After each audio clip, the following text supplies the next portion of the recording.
In 1861, the United States collapsed into civil war, not simply because of politics, but because the country was deeply divided over slavery. In the North stood Abraham Lincoln and the Union.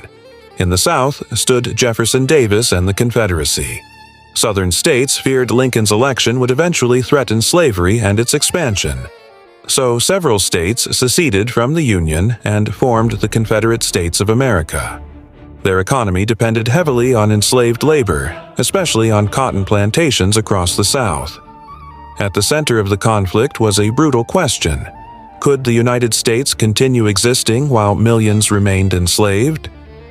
The Confederacy argued that states had the right to preserve slavery and govern themselves independently. The Union at first fought mainly to preserve the country.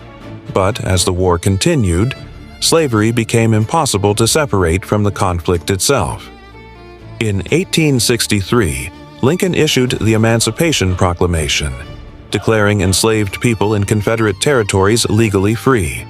The war increasingly became both a military struggle and a moral one. The fighting was devastating.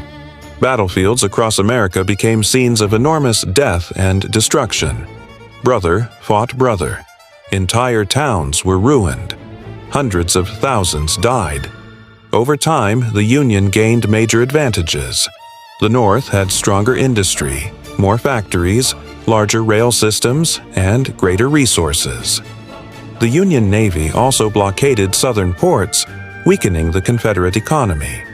Meanwhile, the South struggled to replace soldiers, supplies, and infrastructure as the war dragged on.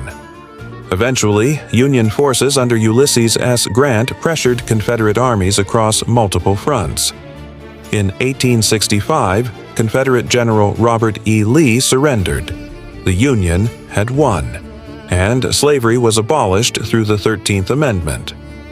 But the end of slavery did not end racism. White supremacist groups like the Ku Klux Klan emerged after the war. Segregation and discrimination spread across the South for generations. Even today, debates about racism, inequality, Confederate symbols, and white supremacy remain tied to the legacy of the Civil War. The war ended in 1865, but the struggle over its meaning never truly disappeared.